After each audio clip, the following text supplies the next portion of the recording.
हे नाथ, हे मेरे नाथ, हे मेरे नाथ, मैं आपको भूलूं नहीं, मैं आपको भूलूं नहीं। हे मेरे नाथ, हे मेरे नाथ, हे मेरे प्राणनाथ, हे मेरे प्राणनाथ, कोई भी आपको भूले नहीं, कोई भी आपको भूले नहीं।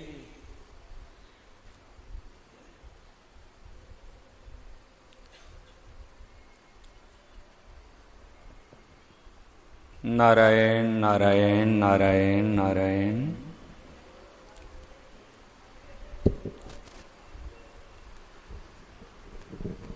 मंगलमय सत्र प्रारंभ करने से पूर्व सभी साधक साधिकाओं से विशेष करके एक विनम्र निवेदन है।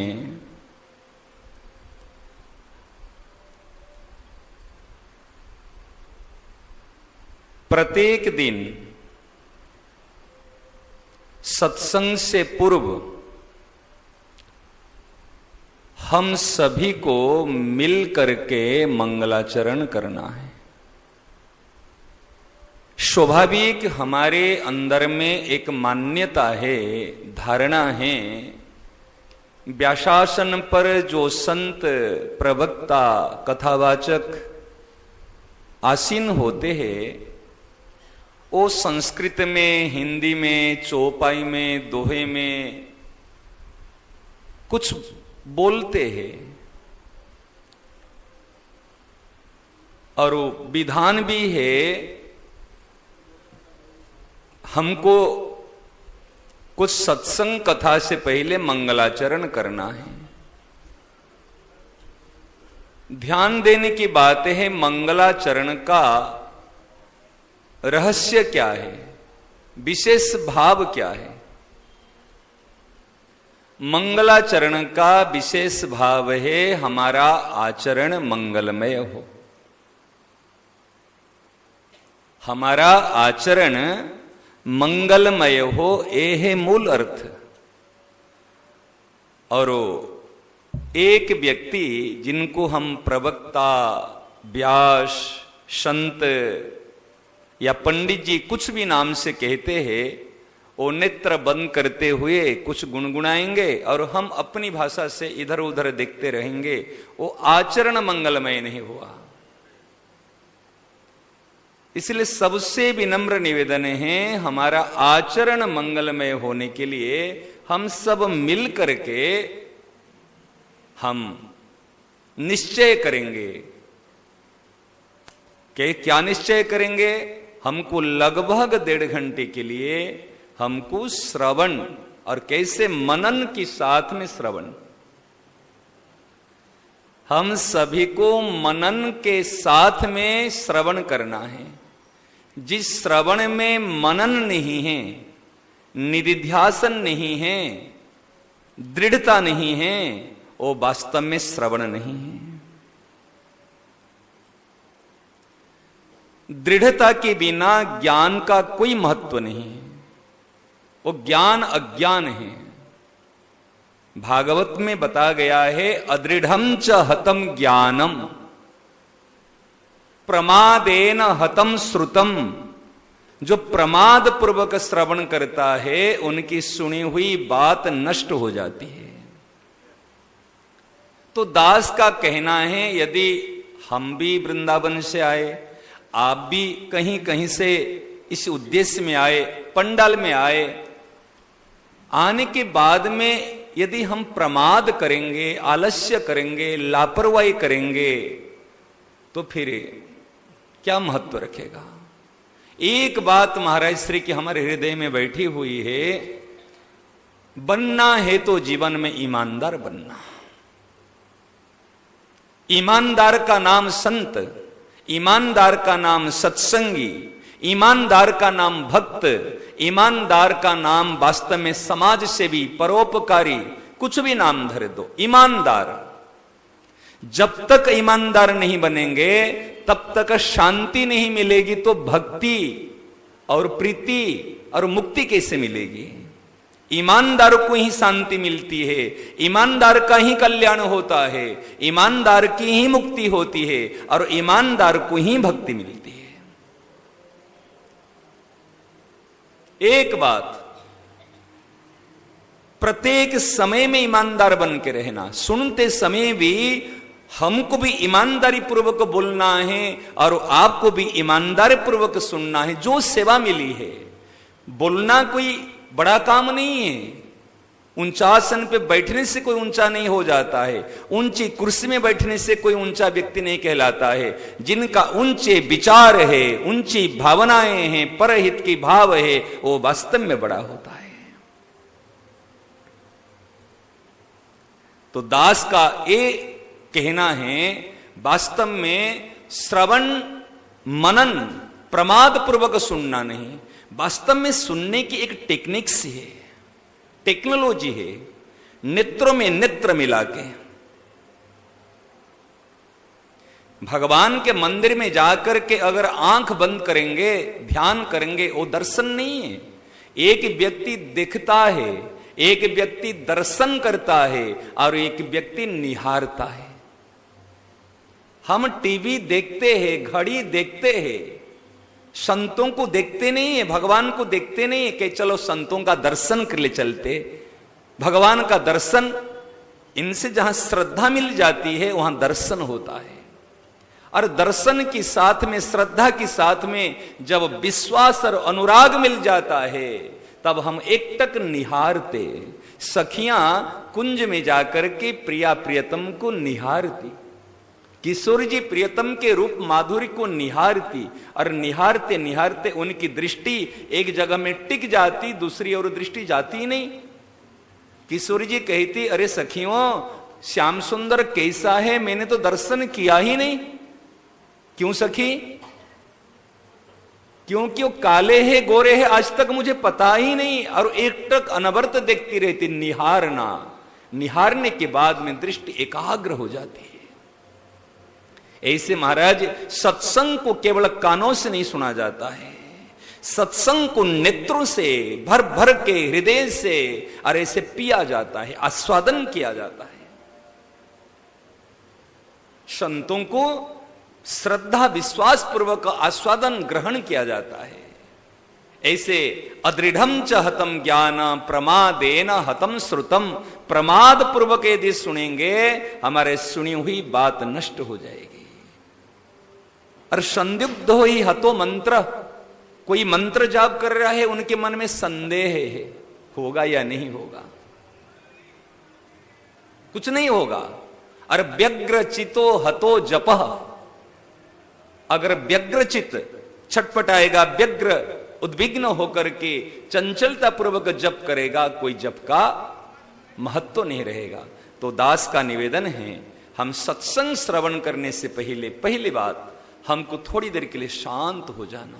महाराज मैं सबसे एक करबद्ध निवेदन करता हूं, हमको हमारे महाराज जी ने जो प्राप्त करा के हमारे साथ में है, कहीं गए नहीं, प्राप्त करा के हमारा साथ में अभी भी है।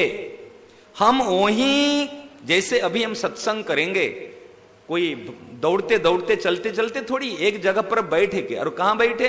महाराज श्री ने जहां बैठे थे, हमको जहां पहले बैठाए थे हम वहीं बैठे।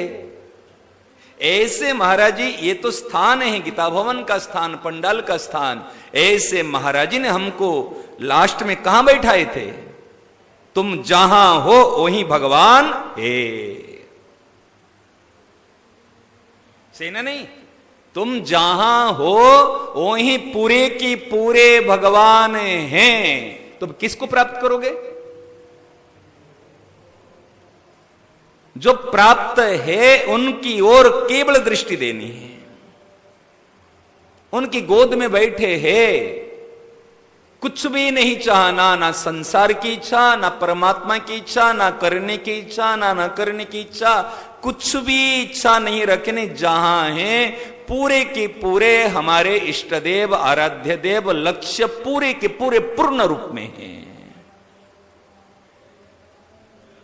क्या सही ना? नहीं, यही तो महाराज जी ने कहा क्या? हमको बैठा के ही गए, प्राप्त करा के गए। मानो तो स्वीकार कर लो तो अब काम बन गया, और स्वीकार नहीं करो, ब्रह्मा भी स्वयं भगवान भी आ जाएंगे तो भी कुछ नहीं होगा। स्वीकार नहीं करो तो कोई कुछ भी नहीं कर पाएगा,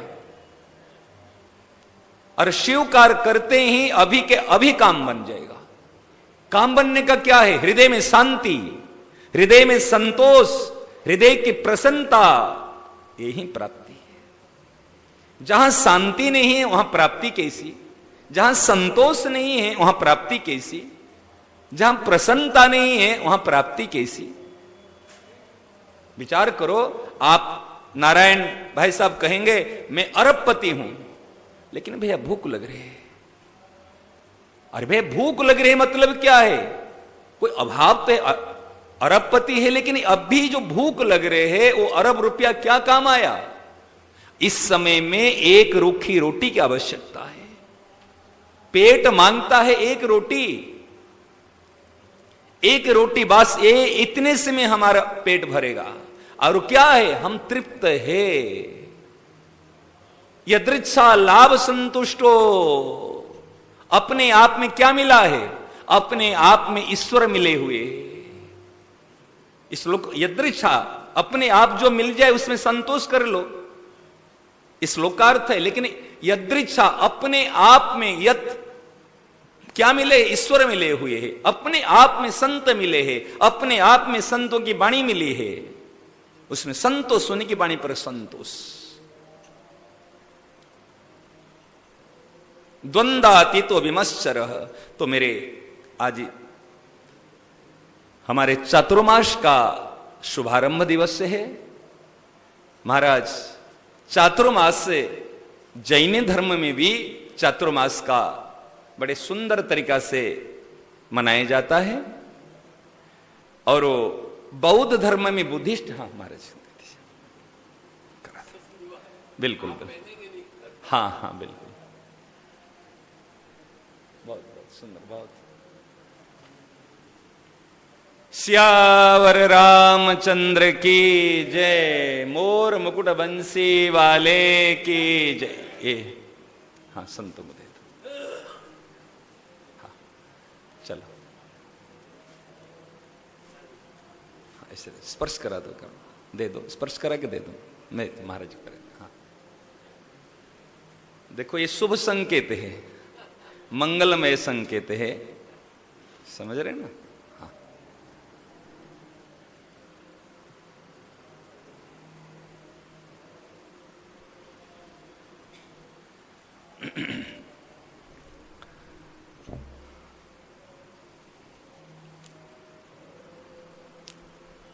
नारायण नारायण नारायण नारायण नारायण नारायण नारायण नारायण नारायण। चलिए, हमारे जैसे कोई शुभ कार्य में दीप प्रज्वलित किया जाता है तो ऐसे माल्यार्पण किया जाता है। हमने अखंड दीप और अखंड कीर्तन भी ये चालू, और बढ़िया से हम तो ऐसे विचार आता है जैसे थोड़े से बरम साधक हो, समझ रहे ना? महाराज जी बढ़िया हो, स्वामी जी महाराज जी भीड़ भाड़ी को ज्यादा नहीं है।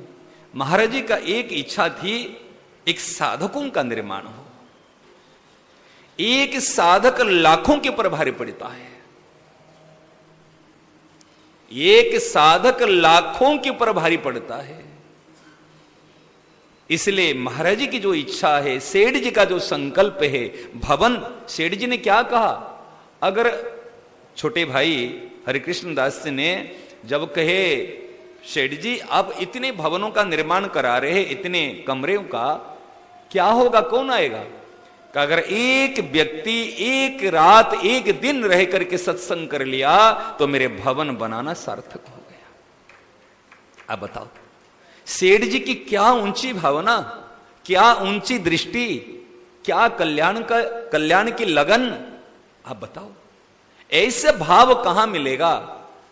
सच्ची बात तो कहूं, ऐसे महापुरुष मिले हमारे, ऐसे प्राउड फीलिंग करना चाहिए, ऐसे स्वाभिमान से बिल्कुल ऐसे भरे हुए रहना चाहिए। हमको सेठ जी मिले, हमको भाई जी मिले, हमको स्वामी जी मिले, और किसकी आवश्यकता बताओ। अगर ये मिलने के बाद में हम हमारा काम नहीं बनाए पाए तो हमारे से बढ़कर दुर्भागा कौन होगा, हमारे से बढ़कर आत्मघाती कौन होगा। विचार करो, ऐसे बड़े बड़े ऐसी भावनाएं कहां है बताओ। किसके अंदर में परहित की भावनाएं हैं। महाराज जी सेठ जी की बात हमको इतनी हृदय में प्रवेश करती है। यदि भगवान मिल जाएंगे, आज ही महाराज हमको अगर कोई ठाकुर जी की प्रसाद मिले, आप कभी देखना कोई भी सत्संगियों के स्थान पे कई प्रसाद बंटा जाए, उसे मुझे दो, वो टपक पड़ेंगे पहले अपने प्रसाद लेने के लिए, मंदिर में देखो माला लेने के लिए। परंतु सेठ जी की भावना देखो महाराज जी, सुनने नहीं सोचने की बात है कि यदि मुझे भगवान मिल जाएंगे, मैं कहूंगा पहले सबको मिलो फिर बाद में मुझे मिलना। पहले सबको, भगवान भी सबको मिलने के बाद में मुझे मिले, नहीं मुझे भगवान की गरज नहीं। ऐसे कौन सोच सकता है। कोई अगर ठाकुर जी की प्रसादी माला प्रसादी वस्त्र हो तो व्यक्ति के अंदर ममता होती है, मैं और दे सकता उसको नहीं दूंगा, ये तो प्रसाद रूप में मुझे संतोष से भगवान से मिली है, मैं इसको रखूं। लेकिन जिन्होंने भगवान को भी देने के लिए तैयार है, कभी सोच पाओगे इसी बात। महाराज जी कहना सहज है, करके देखो। ऐसे महाराज जी सेठ जी मिले जिन्होंने इतनी बड़ी संस्थाओं का निर्माण किया। गीता प्रेस आज विश्व प्रसिद्ध किसके कारण से, आज भगवान के, आओ पंकज जी महाराज हमारे सामने, आज भगवान का जो संकल्प है, भगवान की जो इच्छा है, तो इसलिए आज शुभारंभ का दिन है। आज ऐसे महाराज जी साधकों का जब ऐसे हम बैठ के विचार विमर्श करते हैं ना, कृपा से वो देते हैं, कृपा से बढ़िया बढ़िया बात देते हैं, और जिससे हमारे जीवन का निर्माण होगा। चलिए अभी हम विषय पर आते, शुभारंभ करते हैं। तो मूल में महाराज जी ने हमको जहां बैठाया है उसी स्थान पर बैठ करके हम सब कुछ करेंगे। महाराज जी सबसे बड़ी समस्या क्या होती है ना, महापुरुष ने हमको जहां बैठाया, जो दे के गए, हम उसी स्थानांतर स्थान को छोड़ करके इधर उधर भटकते हुए हम चाहते वो प्राप्त कर लेंगे, वो प्राप्त कर लेंगे, वो मिल जाए, वो मिल जाए। ये बड़ी समस्या। महाराज जी ने कहां बैठाया कि तुम जहां हो पूरे के पूरे भगवान वही है। तू भगवान की गोद में बैठा है, भगवान तेरे में है, तू भगवान में है, अंतर नहीं है। तो फिर हम किसको ढूंढ रहे हैं। आलू के बोरे में 1 किलो सरसों समा जाएगा, लेकिन इस सरसों के बोरे में जो कट्टे भरे हुए उसमें 1 किलो कैसे आएंगे, जगह कहां है, ठसाठस भरे हुए। ऐसे परमात्मा महाराज ठसाठस लबालब, बिल्कुल कोई जगह नहीं, ऐसे भरे हुए हैं। हम उनके अंदर में हैं, वो हमारी अंदर है, अलग है नहीं, हो सकते नहीं, कोई दूर कर सकता नहीं। ये भाव है। प्रीति के लिए हम दो हो करके फिर उनको सुख देंगे, दास्य भाव से, सख्य भाव से, वात्सल्य भाव से। एक है, लेकिन प्रीति के लिए हमको दास्य सख्य वात्सल्य माधुर्य भाव, केवल भक्त्यार्थम स्वीकृतम द्वैतम अद्वैतात्मपि सुंदरम, नहीं तो मूल में एक है। और भक्ति करते समय भी एक है, लेकिन लीला का आस्वादन करने के लिए, उनको सुख देने के लिए दो का अभिनय करते हैं, लेकिन दो है ही नहीं। अभिनय दो का, लेकिन दो है ही नहीं। तो ऐसे महाराज, ऐसे बात मन में आती है। ये जो स्थान है, हम ऐसे बिल्कुल महाराज जी का जो अंतिम प्रवचन, हम तो कहते महाराज जी प्रत्येक सत्संग सत्र की शुरुआत वहीं से हो।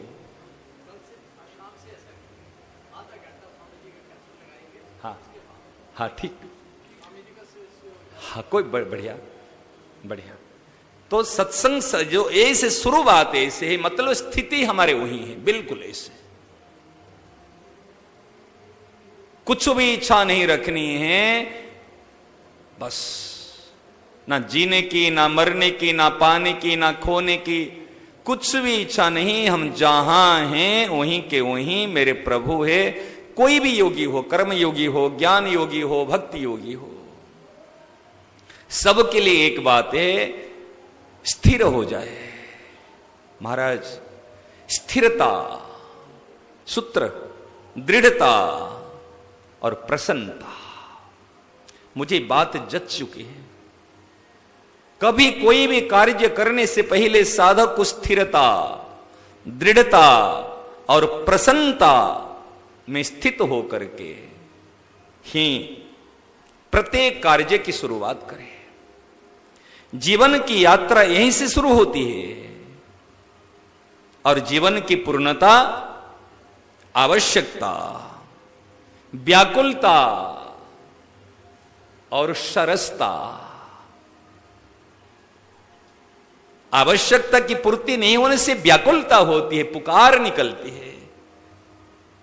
एक झूठे मूठे रोना एक भीतर से, या जो भूख लगती है ना, अंदर से कुछ सुहाते नहीं, भोजन की व्याकुलता होती है, प्यास की व्याकुलता होती है, सही ना? नहीं, ऐसे आवश्यकता के अनुभव से व्याकुलता, फिर आवश्यकता की पूर्ति में सरसता, ये तीनों में ही जीवन की पूर्ति होती है, पूर्णता होती है। तो ये सूत्र को लेकर के हम चलते, जो बेसिक है, जो मूल आधार है, स्वामी जी महाराज जी के सिद्धांत के अनुसार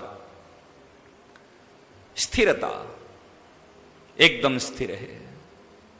दृढ़ता, 1.5 घंटे के लिए चाहे कुछ भी हो जाए, मुझे टस से मस नहीं होना, एक छोटी दृढ़ता से शुरू करें। भैया बड़ी दृढ़ता नहीं कर पाते ना, मैं 10 किलो वजन के लोहा उठाने के लिए नहीं कह रहा हूं, एक सुई उठाने के लिए कह रहा हूं। जब एक सुई उठा सकते हैं तो कॉन्फिडेंस पावर बढ़ जाएगा, तो मैं 20 ग्राम का कोई भी उठा सकता हूं। 20 ग्राम उठाने के बाद और कॉन्फिडेंस पावर बढ़ जाएगा, अभी मैं 2 किलो का उठा सकता हूं, फिर मैं 10 किलो का उठा सकता हूं। तो ये हम दृढ़ता करें, जे 1.5 घंटे के लिए मुझे और कहीं तन से, मन से, विचार से मुझे अन्यत्र नहीं जाना, मुझे सत्संग में ही रहना। करो, समझ में आ रही है ना मेरी बात? ये दृढ़ता शुरू करे, 1.5 घंटे के लिए तन मन वचन प्राणों से। अगर मोबाइल किसके बज गए, छूना मत। इससे बढ़कर कुछ नहीं है। जब तक सत्संग को महत्व नहीं दोगे, ऐसे 50 वर्ष तक ऐसे हाजिरी लगाते रहो, गिनते में आएंगे मैं 50 साल के सत्संगी हूं, लेकिन जीवन नहीं बनेगा। यदि इस समय वर्तमान ये चर्चा चल रही है और भगवान विष्णु भगवान आकर प्रकट हो जाएंगे, बेटा इधर आ जा, मैं दर्शन दूंगा, सेठ जी के सिद्धांत के अनुसार, महाराज जी के सिद्धांत के अनुसार मैं कह सकता हूं, भगवान सत्संग के बाद में मिलना है तो मिल लीजिए, अभी मिलने की फुर्सत नहीं है।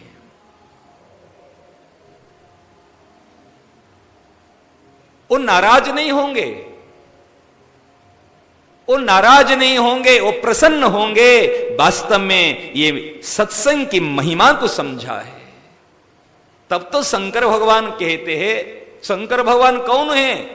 वंदे बोधमयम नित्यम गुरुम शंकर रूपिणम। जो बोधमय है, बोध स्वरूप है, गुरु स्वरूप है शंकर भगवान, वो भी कहते हैं बार बार बर मांगू हरसि देहु श्री रंग पद सरोज अनपायनी भक्ति। ये एक बात है, पद सरोज अनपायनी भक्ति, निष्काम भक्ति। और क्या? सदा सत्संग। भक्ति के लिए सदा नहीं लगाए, लेकिन सत्संग के लिए सदा लगाए। क्या महाराज? सत्संग से पूर्व सदा शब्द को लगाए, लेकिन भक्ति से पूर्व सदा नहीं लगाए। अनपायनी भक्ति, निष्काम भक्ति। लेकिन निष्काम भक्ति टिकेगी कैसी? सत्संग के बिना भक्ति टिक नहीं सकती, निष्काम हो नहीं सकती। घर भले महल भले करोड़ अरब रुपया की बनाओ, लेकिन फूल की झाड़ू से रोज झाड़ू की जरूरत है। सूरत में एक व्यक्ति ने घर बनाया, फ्लैट लिया था पहले। आज जब खुद का घर बनाया, 3 नौकर केवल मेंटेनेंस करने के लिए रखना शुरू कर दिया। और काम बढ़ा, और उनको चिंता होती है अगर मेंटेनेंस नहीं करूं तो फिर 10 करोड़ रुपया लगाया हूं वही सब चले जाएगा। समझ रहे ना? ऐसे महाराज जी रोज सत्संग, पूज्य श्री मथुरादास जी महाराज जी अंगूठा छाप और सारे पुराण शास्त्र कंठस्थ, सारे पुराण शास्त्र कंठस्थ। श्री जी को भक्तमाला सुनाते थे और श्री जी ने प्रत्यक्ष दर्शन दिया।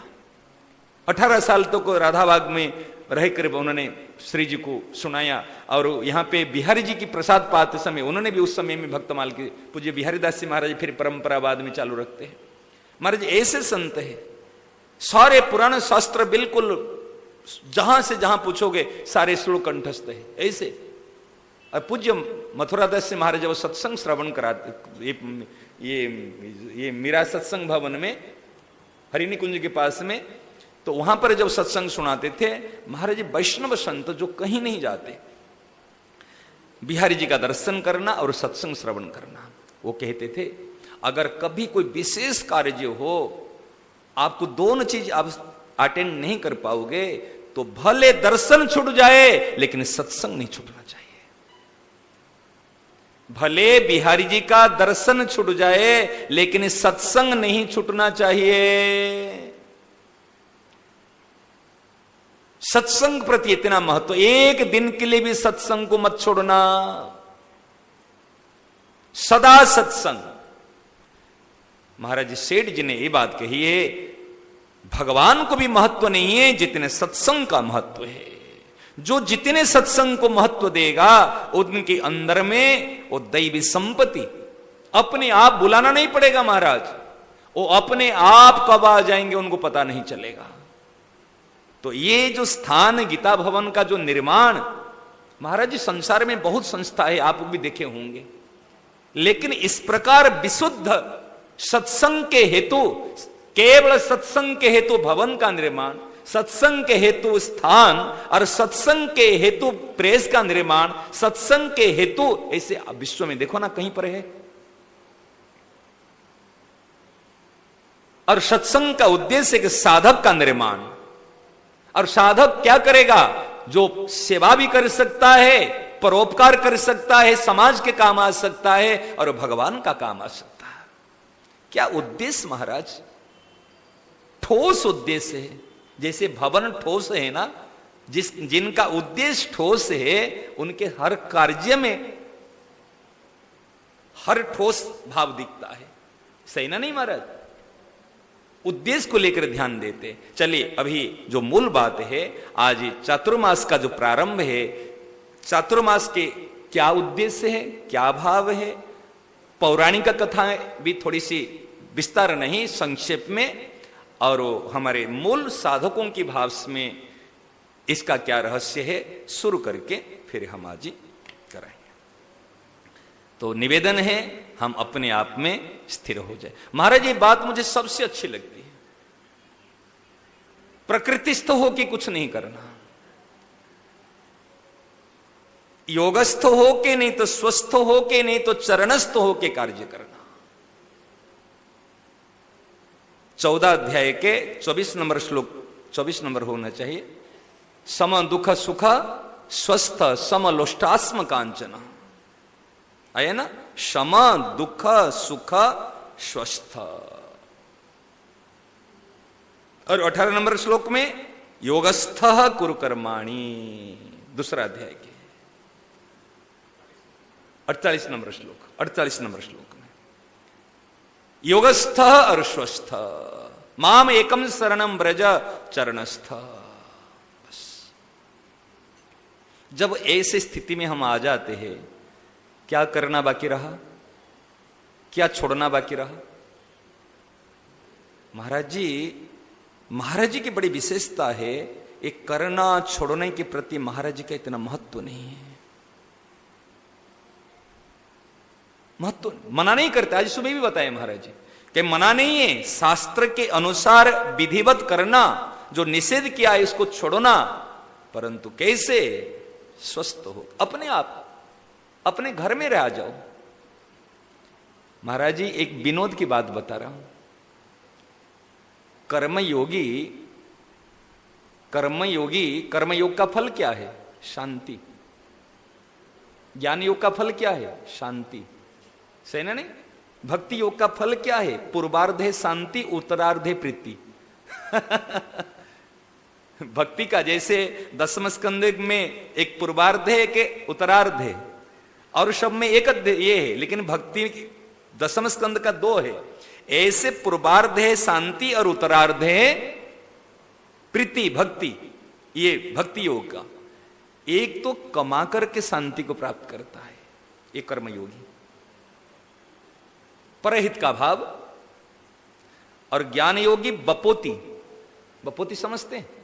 अपने खानदान की जो है, अरे मैं अमीर घर का बेटा हूं, मुझे क्या करना है, ऐसे मैं ईश्वर अंश हूं, सह सुख राशि हूं, बपोती की वो शांति। ये आगे स्मृति में शांति। और भक्ति योगी जो होता है वो ब्याज की शांति मिलती है। ब्याज की समझते? अपने मूल चीज को लेकर बैंक में डिपॉजिट करा दिया।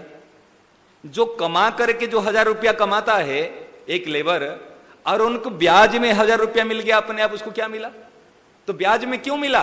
ब्याज ऐसे नहीं मिलती है। जो मूल चीज को लेकर बैंक में डिपॉजिट कर लिया, एफडी करा दिया, तो हमारा मूल चीज क्या है? मूल चीज हम स्वयं को लेकर के जब भगवान के चरण में हम डिपॉजिट कर लिए, एफडी करा दिए, फिर हम आपसे लेंगे नहीं, हटाएंगे नहीं, तो अपने आप ब्याज की शांति मिली। ध्यान गया ना नहीं मेरी बात की तरफ? एक है कमाई की शांति, एक है बपोती की शांति, और एक विनोदी की बात है, लेकिन एक है ब्याज की शांति। भक्ति योगी को जो शांति मिलती है ब्याज की, अपने आप को लेके प्रभु के चरण में समर्पण कर लिया, और निश्चित और चिंता होगी क्या? और जैसे मूलधन को समर्पित कर लिया तो क्या मिलेगी? शांति, ब्याज की। ऐसे महाराज ये जो चीज मिली है हमको, बिल्कुल स्वस्थ होके, मस्त होके, चरणस्थ होके, मैं तो ज्यादा बात नहीं कह रहा हूं, इसमें कुछ समय तक स्थिर रह जाओ बस।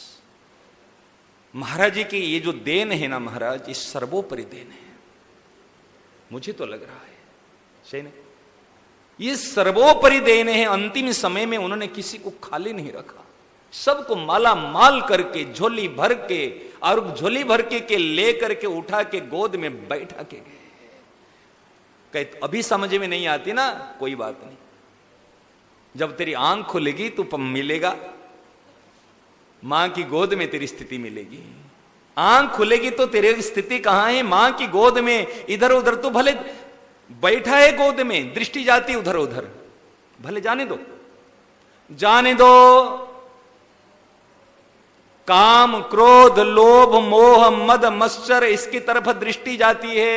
यही तो है हमारी समस्या। जाने दो, लेकिन खुद गोद से उतरो मत। महाराज जी ने जिन गोद में बैठाया है, जिस गोद में बैठाया, उस गोद से उतरना मत। भले दृष्टि जा रही है, कब तक दृष्टि जाएगी? कब तक देखते रहोगे? और जहां दृष्टि जाती है ना, वो तो निकल जाते हैं। जैसे मैं अभी देखा कोई यहां से निकला, वो तो निकल गया, दृष्टि गई, थोड़ा सा असर हुआ, लेकिन निकल गया। अब मैं बैठा हूं यहां पे।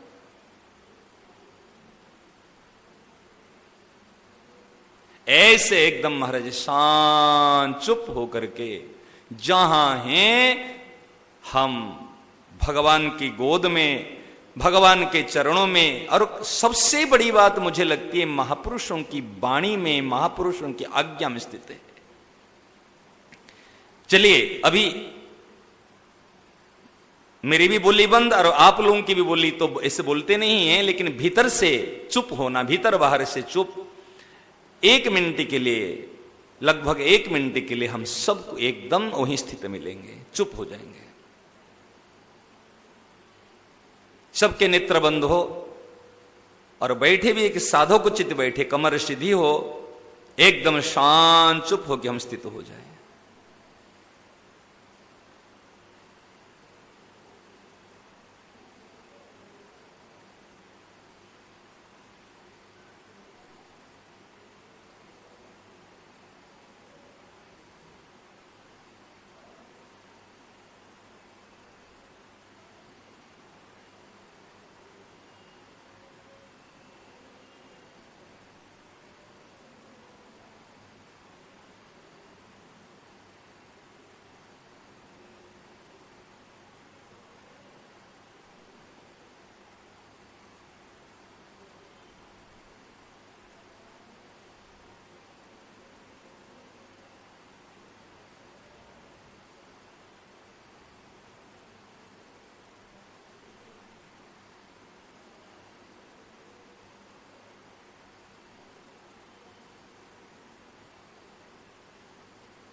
बंशीधरं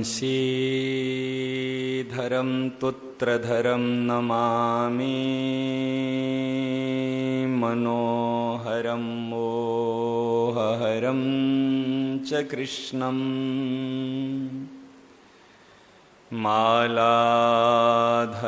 धर्मधुरन्धरं च पार्थस्य सारथ्यकरं च देवम्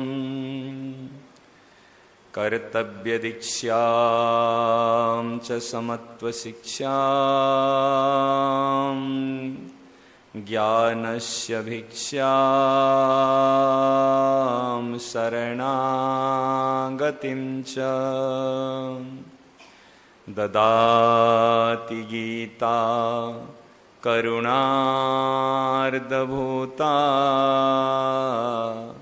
कृष्णेन गीता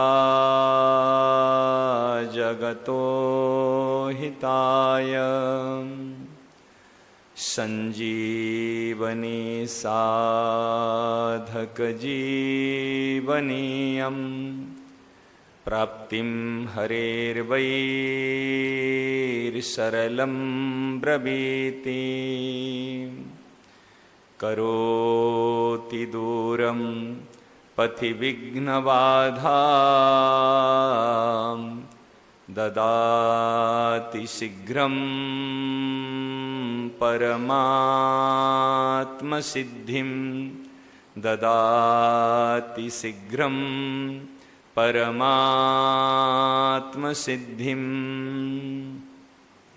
भक्त भक्ति भगवंत गुरु चतुर नाम बपुएक इनके पद वंदन किए नाशत विघ्न अनेक मंगल मूर्ति लाडिली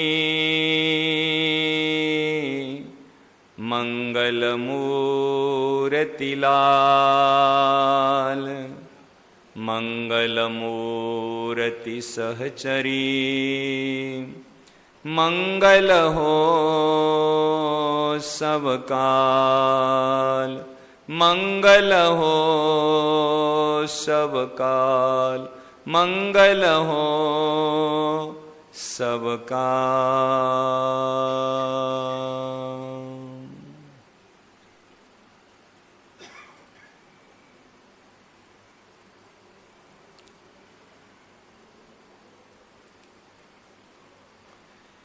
कलि कल्मष हारिणी पतित पावनी जटा शंकरी जाह्नवी भगवती गंगा मैया के श्री चरणों में साष्टांग प्रणिपात करते हुए हमारे मार्गदर्शक पथ प्रदर्शक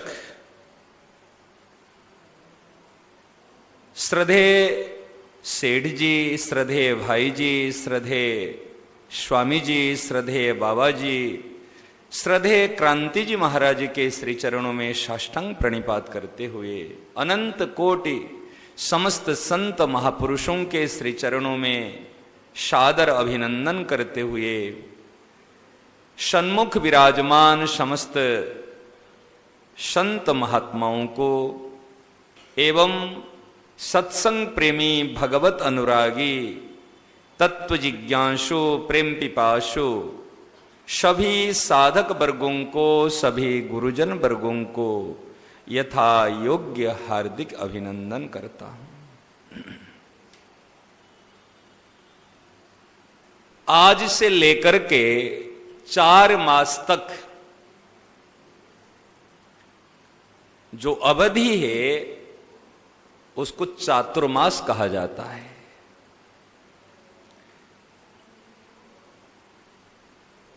जैन धर्म में, सनातन में और बौद्ध धर्म में चातुर्मास व्रत का पालन की जाती है। जैन और सनातन में चातुर्मास का नाम है, बौद्ध धर्म में बरसा मास कहते हैं। नाम चातुर्मास को बरसा मास कहते हैं। और इसमें संयमित जीवन, साधनमय जीवन, भक्तिमय जीवन, इसके लिए विशेषता से जोर दी जाती है। पौराणिक कथा के अनुसार हम सनातनी हैं और पुराण शास्त्र वेद वेदांत हम लेकर चलते हैं। आज जो एकादशी है, एकादशी का नाम है देवशयनी एकादशी। देव माने भगवान श्री नारायण। आज शयन करते हैं, आज निद्रा। कौन सी निद्रा? हम जैसे सोते हैं इस प्रकार सोना नहीं है। हम जैसे सो जाते इस प्रकार सोते नहीं है। किस प्रकार सोते हैं? उनका सोने का नाम है योग निद्रा। भगवान की निद्रा भी योग है, अर्जुन का मोह भी योग है, लेकिन दुर्योधन का मोह योग नहीं हुआ। धृतराष्ट्र का मोह, उनका भी तो मोह था पुत्र के प्रति, ये योग नहीं हुआ। प्रत्येक कार्य में यदि योग शब्द को हटा दिया जाए वो भोग हो जाता है, और भोग को यदि सन्मुख करा दिया जाए योग हो जाता है। भोग को यदि ईश्वर सन्मुख कर दिया जाए वो योग हो गया, प्रसाद हो गया। हमारे भोग सामग्रियों को कहते भोग लगाओ। अरे ठाकुर जी को भोग धराओ, ठाकुर जी को भोग लगाओ। लड्डू, पुड़ी, कचौड़ी बहुत बढ़िया पकवान को लेकर के जब भगवत सन्मुख कर लेते हैं, तुलसी दल डाल देते हैं। और बिहारी जी में तो वो भी नहीं है, दिखाए और आधा पेड़े वहीं फेंके और आधा ले ले, तो भी हमारी श्रद्धा के अनुसार मानते हैं ये भोग ठाकुर जी का, बिहारी जी का भोग आया है। सही ना? नहीं, ये भोग है। भोग को जो खुद अपने लिए करता है, सेवन करता है, वो भोगी बन जाता है। और वो भोग को जब भगवद अर्पण कर लेता है, समाज को अर्पण कर लेता है, वो सेवा और प्रसाद, वो योग बन जाता है। तो ये देव शयन एकादशी है। हमारे नारायण भगवान आज योग निद्रा में। और कैसे सोते हैं?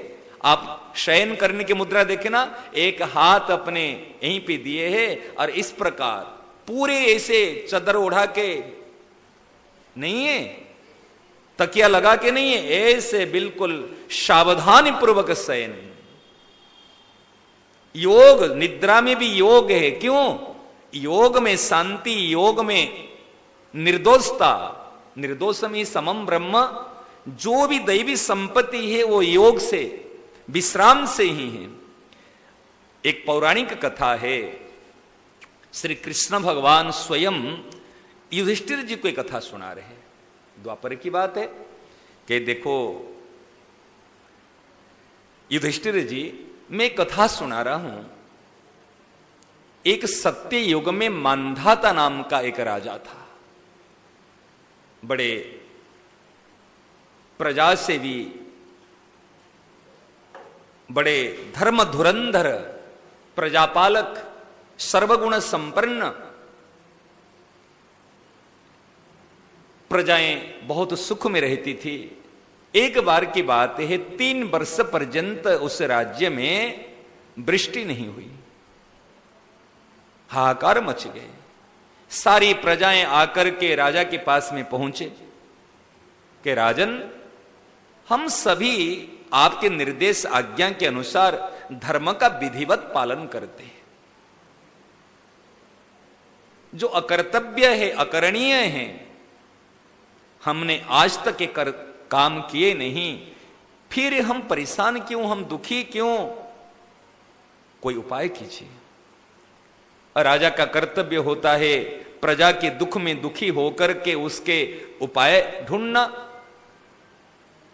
वो तपस्या करने के लिए जंगल में चल पड़े, ये इसका निराकरण कैसे हो।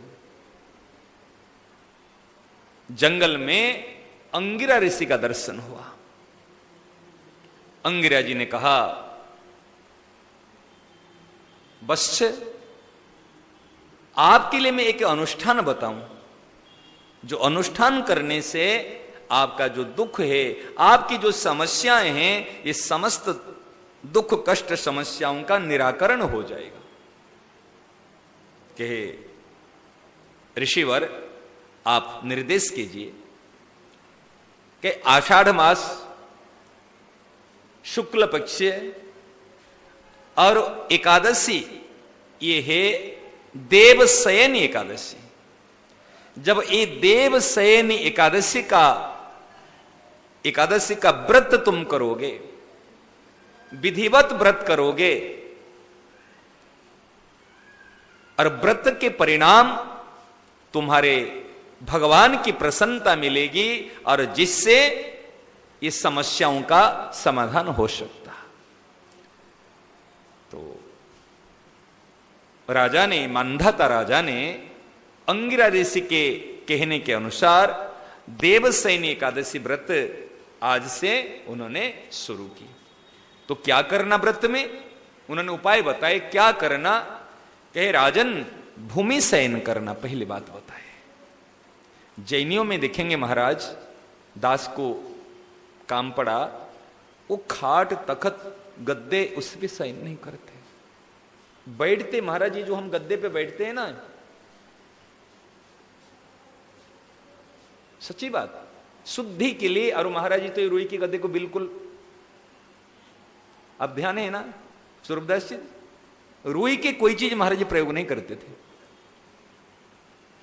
कंबल अपने जो फोम का होता है उसके, लेकिन इसे कंबल का लगा देते, रुई के प्रयोग नहीं करते थे। उसमें भी कारण है, कारण यही है, रुई जो हो जा उसको बना के करते हैं, कहीं ना कहीं उसमें हिंसा होती है, जिस हिंसा के कारण से उस चीज को हमको प्रयोग नहीं करना सारी चीज के। लेकिन उस समय में जैनियों को जो देखा मैंने, उन्होंने तखत पे, बिल्कुल खाली तखत, और जो जैनियों के साध्वी लोग है, और वो तो ऐसे महाराज जी के चटाई रखे, और हर चीज को तो उन्होंने अहिंसा परम धर्म के हिसाब से। तो भूमि शयन का निर्देश, एक समय का भोजन, 24 घंटे में एक समय का भोजन, ब्रह्मचर्य व्रत का पालन, परनिंदा परचर्चा नहीं करना, चुगली नहीं करना। एक चतुर्मास में ये नियम रखना, 4 महीने के उन्होंने बताया। जो चीज उन्होंने बताए थे, जिसके कारण से सत्य युग में मांधाता राजा को आज ये देवशयनी एकादशी से 4 महीना व्रत करने से जो उनको लाभ हुआ, वही बात पौराणिक बात है, और उसी बात को हमारे संत महात्मा भी बता रहे हैं।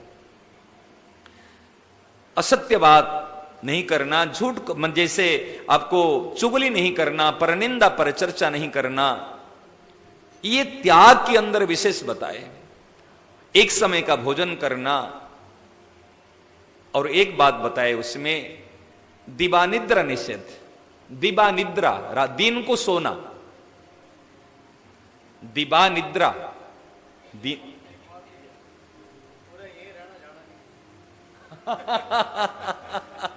देखो भैया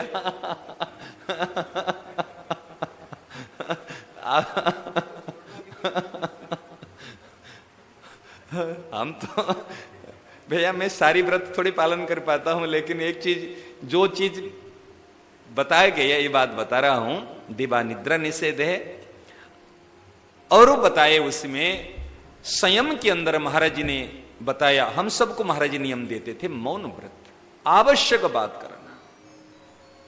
चतुर्मास में यदि हम इतना नियम रखे, जितनी आवश्यक हो इतनी बात कर ले, बाकी समय हमको भगवत नाम स्मरण हो। श्वास श्वास से बिल्कुल ऐसे नाम की आदत डालनी है, हमारे नाम संकीर्तन, नाम जप ऐसा हमारा चलता रहे। ये महाराज जी ने भी हमारे चतुर्मास के समय में नियम देते थे, और अनेक साधक भी इस नियम का पालन करते, दास भी उसमें शामिल होता था। मौन व्रत वो नियम था। और एक विशेष बात कह रहे, इस समय में एक छोटे छोटे नियम कुछ लेना, जैसे सत्संग का नियम।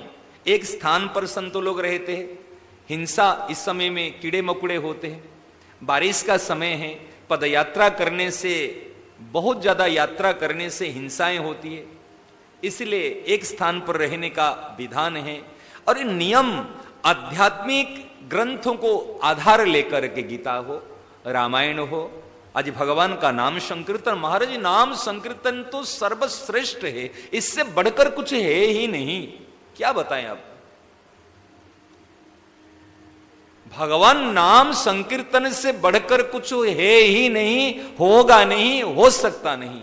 और कुछ भी सुनो वो अधूरी बात है, पूर्ण सत्य नहीं है। अगर सत्संग की सही डेफिनेशन है ये नाम संकीर्तन, ये पूर्ण सत्संग है, ये पूर्ण सत्संग महाराज। 100 to 100 अगर मार्क दिया जाए, ये नाम संकीर्तन ही पूर्ण सत्संग है। समझ रहे ना? और ये संकीर्तन, ये नाम का आश्रय हम ले ले, एक साधन निष्ठ होकर के हमको इस साधन को करना है। 20 नियम बताए महाराज। 20 नियम से ये मुख्य जो आपको बताया है, ये नियम हम पालन कर सकते हैं। इसी में से जो आपको एक समय नहीं कर पाए, 2 समय कर लो, 3 समय कर लो, मना नहीं है। भूमि शयन नहीं कर पाए, जहां है वहां कर लो। लेकिन एक बात कहता हूं, अनेक नियमों से एक छोड़ने का और एक पकड़ने का। परनिंदा, परचर्चा, चुगली छोड़ दे। ये चातुर्मास में हम एक व्रत लेंगे, गीता भवन में हम आए हैं, समझ रहे ना? किसी की ये परनिंदा, परचर्चा, चुगली ये नहीं करेंगे। और क्या करना है? एक बात कहता हूं, यहां पे प्रार्थना 5 बजे की प्रार्थना और भगवान नाम संकीर्तन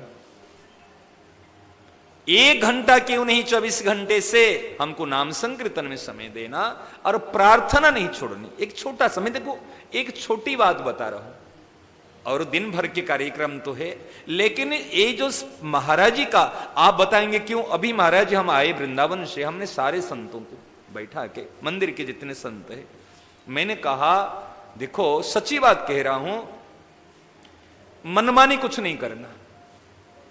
साधन क्या है? मन की अनुसार कुछ नहीं करना, ये ही साधना है। प्राप्ति क्या है? संतों की आज्ञा पालन कर लेना, ये ही पूर्णता की प्राप्ति है। इससे बढ़कर मुझे कुछ प्राप्ति अब तक समझ में नहीं आती। केवल महापुरुषों की बात मान लेना, ये ही पूर्णता की प्राप्ति है। असाधन क्या है? मन की अनुसार कुछ भी करोगे तो सारे असाधन हैं। ध्यान देना बात को। भले कितना बड़ा काम कर रहे हैं, लेकिन मन की अनुसार करते हो तो असाधन है। मन की अनुसार करने वाला व्यक्ति का परिणाम अशांति है, परिणाम दुख है, परिणाम डिप्रेशन है, तनाव है। चाहे अरबपति बनो, चाहे खरब रुपया की व्यापार करो, चाहे कितने बड़ी संस्थाओं का निर्माण करो, जिसके परिणाम में अशांति, दुख, टेंशन है, वो मन के अनुसार आपने किया। बताओ, सेठ जी ने विचार करो, हरिजन बस्ती में आग लग गई, 1 बार नहीं, 2 बार नहीं, 3 बार ना 4 बार, 3 बार है ना, 3 बार आग लगी और फिर कुटिया बनाए। 1 बार लगने के बाद बनाओ, फिर 2 बार लगी फिर बनाओ, तीसरी बार लगी फिर बनाओ। अशांति नहीं, रुपया खर्चा हो रहा है, दुख नहीं। क्यों नहीं है? क्योंकि सेठ जी के पास में अपना मन था ही नहीं। सेठ जी के पास में अपना मन था नहीं, अपना करके केवल नारायण देव थे। और जो प्रेरणा होती है नारायण जी का प्रेरणा, हृदय में जो प्रेरणा होती नारायण जी की प्रेरणा। लेकिन इनको तो लग रहा है ऐसे महाराज मन के अनुसार नहीं करना। ये बात हमको समझ में आई है, इतने सार बात बता रहा हूं। कुछ भी मन के अनुसार नहीं करना। अगर आज्ञा के अनुसार कर रहे हैं तो अपना हानि नहीं की, लाभ नहीं की, निंदा नहीं की, स्तुति नहीं, कुछ नहीं है। ज्ञानी हो तो मन के अनुसार क्यों कर रहे हो? भक्त है तो मन के अनुसार क्यों कर रहे हो? और सेवक हो तो मन के अनुसार क्यों कर रहे हो? बताओ, जो समाज का सेवक कहलाएगा और मन के अनुसार करेगा तो सेवक हो सकता है? जहां अपना मन रखेगा वहां सेवक कैसा? ज्ञानी होकर यदि मन के अनुसार चलेगा, डिप्रेशन में आएगा, असर पड़ेगा तो ज्ञानी कैसा? क्या ज्ञान की बातें करने से हम ज्ञानी हो जाएंगे?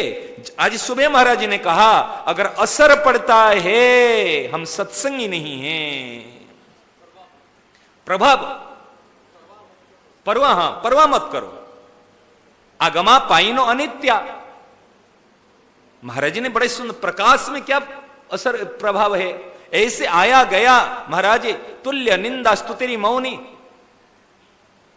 मात्रा स्पर्शास्तु कौन्तेय शीतोष्ण सुख दुखदा, आगमा पाइन अनित्यस्ताम तितिक्षस्व भारता, यमहीन व्यथयन्ति ये ते, जो इससे व्यथित नहीं होता। व्यथा क्या समझते? सुख में सुखी होना ये व्यथा, और दुख में दुखी होना ये भी व्यथा।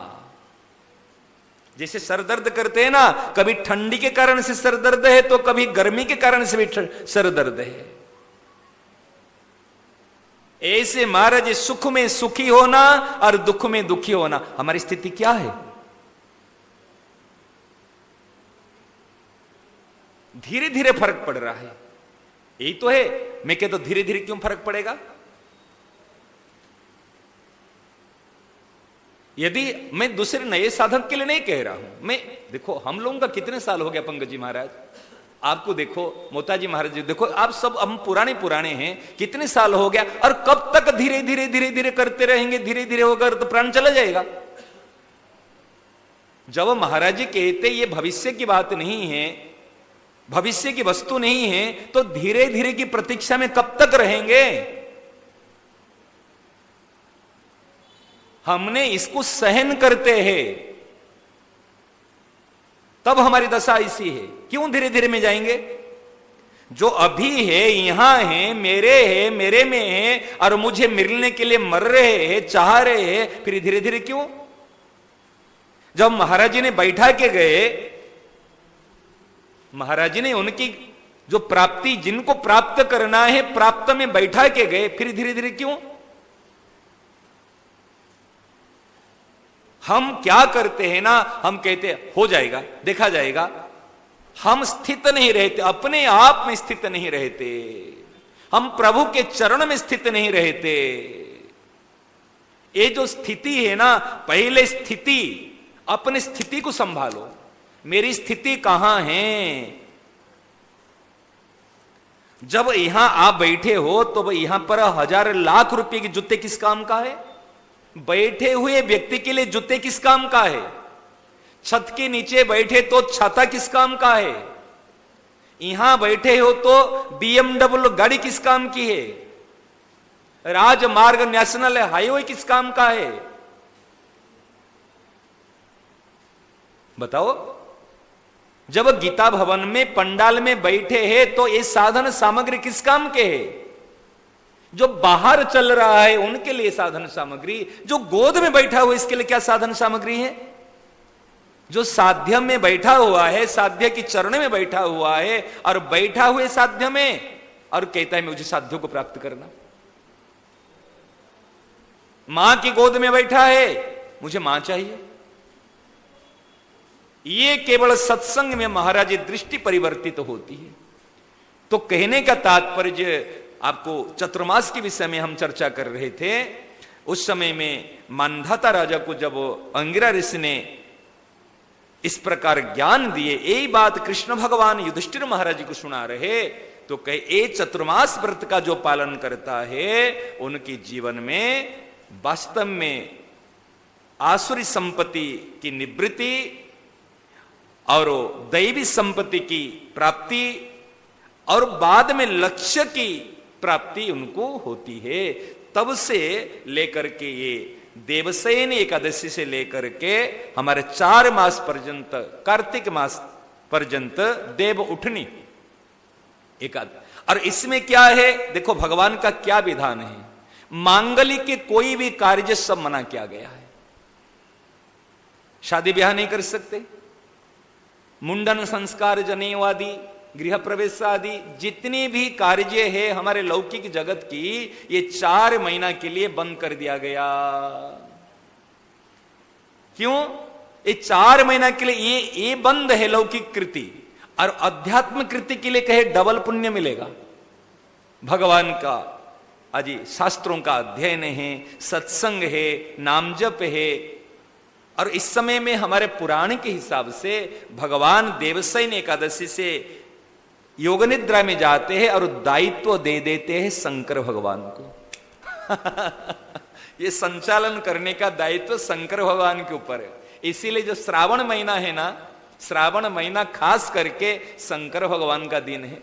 महाराज जी शास्त्रों में ऐसी बात आई है, बिल्व पत्र का दर्शन हो जाए, और जहां बिल्व पत्र का केवल कमरे में रखे दो, और उसमें भी जो वाइब्रेशन क्रिएट होते हैं ना, वो साधकों के ऊर्जा पैदा कर रहे थे साधना में। हाँ, बिल्व, इस श्रावण महीना में बिल्व पत्र, गंगा जल और शंकर शिवलिंग, ये तीनों की तो विशेष महिमा है। तो इसीलिए शंकर भगवान ने इस सृष्टि को इस समय में, जब भगवान शयन में योग निद्रा में रहते, तो शंकर भगवान इसको करते। और देखो महाराज, हमारे इसको अध्यात्म दृष्टिकोण से लेते। एक बार विचार आया, इसको अध्यात्म, ये तो पौराणिक मत के हिसाब से, अध्यात्म दृष्टिकोण से साइंटिफिकल रीजन क्या है इसके? साइंटिफिकल रीजन है, जब व्यक्ति सोता है तो उसको विश्राम मिलता है। सही ना? नहीं, विश्राम, ये जो शयन है मतलब मन के भटकन को, मन के बहिर्मुखता को हटा करके एक जगह पर केंद्रित करने की बात कही जाती है। तुझे कहीं जाना नहीं, तुझे कहीं आना नहीं, कुछ करना नहीं। आज शादी है तो टिक नहीं सकते, आज गृह प्रतिष्ठा है तो टिक नहीं सकते। जब हर प्रकार से हमारे बहिर्मुख जगत की बहिर्मुख वृत्तियां को हमको बंद कर दी जाती है और अंतर्मुख कराने के लिए कही जाती है 4 महीना एक जगह में टिकना, और उस समय में केवल भगवत चर्चा, अध्यात्म चर्चा और साधन संबंधी बातें ही होगी, और उसमें खान पान रहन सहन ये सारी चीज व्रत की संयम के अनुसार हमको संसार से वैराग्य बहिर्मुख करा के हमको भगवत सन्मुख कराने की बात कही जाती है। ये चतुर्मास का आध्यात्मिक रहस्य है। एक पौराणिक मत बताया, एक आध्यात्मिक रहस्य यही है, बहिर्मुखता को हटा करके अंतर्मुख होके एकाग्र चित्त से हम भगवत सन्मुख हो जाएंगे। और प्रत्येक कार्य को कैसे करेंगे? कोई भी कार्य कर रहे हैं, बी कॉन्शियस, ऐसे सावधानी पूर्वक हमको ऐसे करना। कोई भी कार्य करो सावधानी पूर्वक। मुझे एक कार्य अपने लिए नहीं, एक कार्य मुझे प्रभु के लिए करना। श्रावण महीना में व्यक्ति कष्ट उठाता है, कावड़ा लेकर आते महाराज जी कितने कितने। अगर दूसरे समय में उस लड़के को कहोगे, अरे ये माँ या पिता कहेंगे तो ये सामान उठा के ले आ, मैं उठा के ला नहीं सकता। और 50 किलोमीटर 60 किलोमीटर महाराज 20 किलो का 30 किलो का वजन लेकर जाता है। और वो लड़का बाकी समय में घर पे देखना, अगर कहोगे एक सामान उठा के दे दे, इतना दूर पैदल जाए कि थोड़ा, पैदल जा नहीं सकता। अभी 50 किलोमीटर पैदल चलता है, उस समय में 1 किलोमीटर मार्केट के 1 किलोमीटर दूर उस समय पैदल जा नहीं सकता। क्यों? अभी उनके मन में उत्साह है, मैं प्रभु के लिए, मैं शंकर भगवान के लिए लेके जाऊं। ये उत्साह सदा रहना चाहिए। ऐसे इसका आध्यात्मिक मत ऐसे है। तो मेरा निवेदन है, आज से हम ये व्रत शुरू कर रहे हैं और संत महात्मा इस व्रत को पालन करते हैं। स्वामी जी महाराज तो कितने चतुर्मास किए हैं, और चतुर्मास में रामायण का पाठ का विशेष आयोजन रखा गया है। और हमारे पंकज जी महाराज, स्वरूपदास जी महाराज और हमारे कीर्तन मंडली, मनमोहन जी महाराज, दर्शन नहीं मिला जी उनका, मनोहन जी स्वास्थ्य था, चलो जैसे भी उनकी अनुकूलता देख के है। महाराज जी हमारे बैठे हैं ना, बड़े हैं, तो हमारे बड़ी प्रसन्नता, ऐसे संतों के ऐसे समागम होता है ना, बड़ी खुशी मिलती है। और देखो आप भी काम काज, हाँ, तो इसलिए ऐसे महाराज ऐसे मिलने से बहुत बड़ा काम होता है। सब मिल करके हमको साधनमय जीवन, भजनमय जीवन हमको आज से व्यतीत करना है, ये हमारा दृढ़ संकल्प है। ठीक है ना। चलिए आज महाराज एक बात हमको भागवत के एक श्लोक पर दृष्टि जा रही है। जब परीक्षित जी महाराज गंगा किनारे जाकर के बैठे, शाप मिला है 7 दिन के अंदर मृत्यु होगी, अपने पुत्र को राज्य भार दे दिए और जाकर के गंगा किनारे बैठे। उस समय में सुखदेव जी महाराज का आगमन नहीं हुआ है। ऋषि मुनि सब आकर के विराजमान, कोई एक ऋषि मुनि को किसी ने बुलाया नहीं, भाई तुम आकर के मेरी सहायता करो, कोई बुलाए नहीं, स्वयं चल दिए। महाराज देखना, साधक जब भगवत सन्मुख होने के लिए चल पड़ता है, गंगा जी जब गोमुख से गंगा सागर प्रियतम से मिलने के लिए निकल जाती है, अनेक बाधा विघ्न आने पर भी गंगा जी की धारा रुकती नहीं है। और उस समय में नद नदियां सब उनकी सहायता करने के लिए आ जाती है, कभी कूद करके और कभी रास्ता मोड़ करके, कभी किसी भी प्रकार से बार बार टक्कर लगा के वो अपने, जब तक गंगा सागर प्रियतम से नहीं मिलती है तब तक वो वापिस नहीं जलती। हमारे संतों ने तो ऐसे भाव दिया है कि ये लड़की गंगा जी पीहर से निकलती है ससुराल जाने के लिए, और पीहर से निकलने के बाद में 2 बार पीहर की ओर कभी गंगा जी गई ही नहीं। लड़की तो फिर भी कभी पीहर चली जाती है, लेकिन गंगा जी एक बार निकलने के बाद में दोबारा कभी पीहर का मुख नहीं देखी है, कभी वहां गई नहीं है, और एक बार निकली तो फिर निकली ही। ऐसे पतिव्रता है जाके प्रियतम से मिलती है। तो मेरा कहने का तात्पर्य, जैसे परीक्षित जी महाराज निकल पड़े, निकलने पड़ने के बाद महाराज जो ऋषि मुनि महर्षियों ने अपने अपने भजन साधन में लगे हुए थे, ऐसे बहुत लोग तो मरते, मृत्यु तो आती है क्या? केवल परीक्षित जी को मृत्यु आई क्या? राज्य में कोई मरे नहीं क्या? बहुत तो मरे, लेकिन परीक्षित जी की मृत्यु में ऐसे 88,000 ऋषि मुनि क्यों आ गए अपने आप में? क्या कारण है? कभी सोचो। भागवत तो कथाएं सुनते हैं, लेकिन एक एक प्रकरण पर यदि सोचेंगे महाराज, अभी महाराज पंकज जी महाराज अभी बाटिका में अपने भाई साहब भी आए थे, बड़े भाई साहब, तो बाटिका में अभी प्रकरण था, राम कथा की ऐसे कोई विषय चला था, उसमें ऐसे विचार आया, हम कल राम कथा को 9 दिन में होती तो है, सुंदरकांड का प्रसंग लिया, और सुंदरकांड में भी ऐसे विचार आया जे ये प्रसाद हनुमान का, माने भाई जी का नाम हनुमान प्रसाद, और भाई जी का जन्म भी हनुमान जी की कृपा से। भाई जी का जन्म महाराज शिलोंग में, ये जो दादी जी थी ना उनके, महाराज जी ये हनुमान जी की कृपा से ही भाई जी का जन्म, और संकेत था, नाथ संप्रदाय के संत थे, उन्होंने बता दिया था यहां पर मस्तक में चिन्ह मिलेगा, और जैसे बानर के बाल होते हैं ना, बाल ऐसे कंधे पे बाल मिलेंगे। जो संकेत उन्होंने 3 संकेत बताए थे, वो 3 संकेत भाई जी की जन्म होती सारी संकेत मिला था। तो ये प्रसाद हनुमान का और यह प्रसाद हनुमान का। सुंदर कांड का नाम सुंदर क्यों पड़ा? और मात्र किष्किंधा कांड से हनुमान जी का प्रवेश हुआ क्या? प्रवेश तो किष्किंधा कांड में, ये 5म सोपान है सुंदरकांड, 4th सोपान में प्रवेश हुआ। पहले तो बाल कांड, अयोध्या कांड, अरण्य कांड, उसमें कुछ नहीं है हनुमान जी का। और हनुमान जी बिल्कुल सुपरहिट प्रवेश होने के बाद में पूरे धमाका मचाए, हमारे सबका प्रिय पात्र बन गए, सबकी सेवा में काम आए।